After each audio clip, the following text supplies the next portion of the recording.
Allons-y de quelques exemples pour reconnaître nos variables dépendantes et indépendantes dans nos différentes situations. Et nous verrons aussi comment le taux de variation peut nous aider à identifier ces différentes variables. Alors, une première situation ici.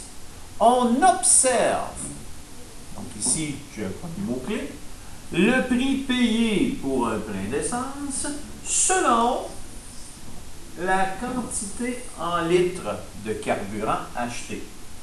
Présentement, le prix affiché à la pompe est de 1,19 $ par litre. Donc, à la lecture, j'ai reconnu les mots-clés observe, selon, et j'ai repéré aussi mon taux de variation.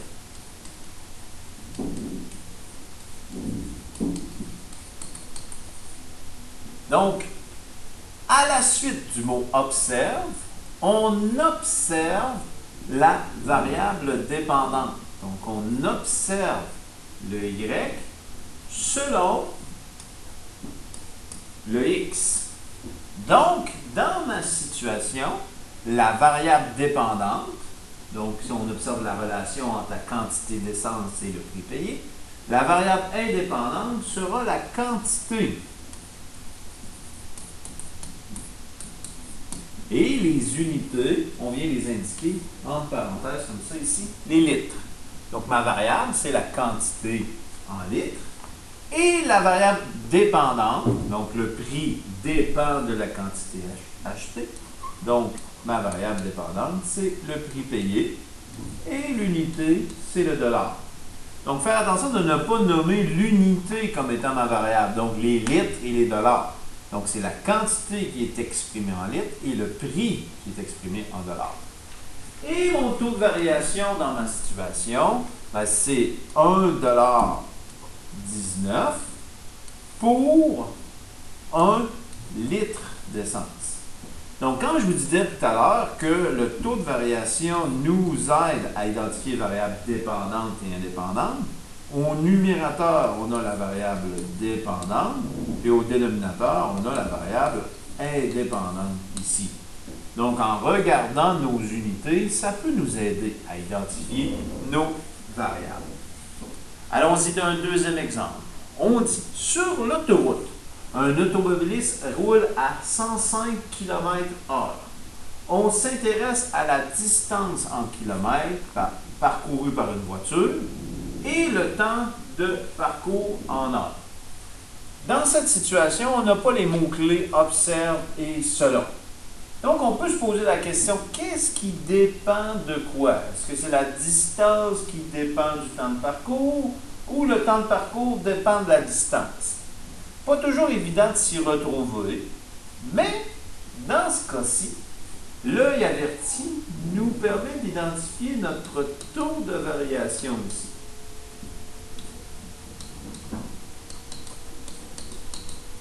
Donc, j'ai un taux de variation parce qu'on dit 105 km par heure.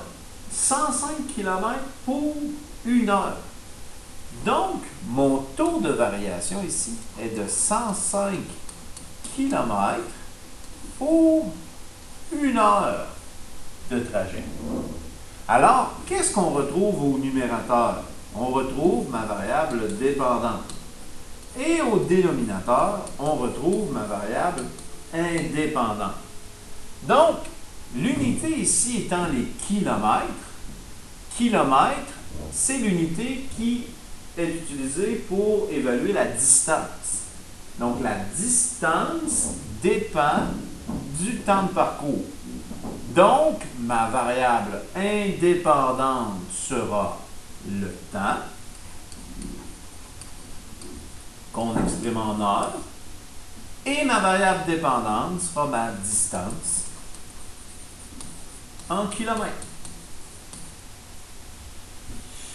Donc ici, la stratégie idéale, c'est d'utiliser le taux de variation pour reconnaître nos variables dépendantes et indépendantes. Troisième et dernier exemple, on dit un vendeur fait un profit de 9 $ par chandail. Encore une fois, je reconnais mon taux de variation Donc, on se rappelle que c'est la lettre A qui représente le taux de variation. Ici. Et on dit, on veut connaître le profit réalisé par ce vendeur en fonction du nombre de chandails vendus. Donc, encore une fois, le mot « en fonction de », c'est un mot-clé. Donc, après le mot « en fonction de », on retrouve la variable indépendante, le x. Ce qui fait que par déduction, on veut connaître le profit réalisé. Le profit, la variable y, dépend du nombre de chandails vendus. C'est pour ça qu'on dira que la variable indépendante sera mon nombre de chandails et ma variable dépendante sera mon profit qu'on exprimera en dollars. Bien sûr, mon taux de variation, 9 $ par chandail, donc 9 $ pour un chandail. Donc, on reconnaît bien qu'au numérateur, on retrouve ma variable dépendante, ce qui est bien le cas ici, et ma variable indépendante se situe bien au dénominateur, c'est-à-dire mon nombre de chandails vendus. Donc, voilà quelques exemples qui, j'espère, vous aideront dans le fait d'identifier vos variables dépendantes et indépendantes.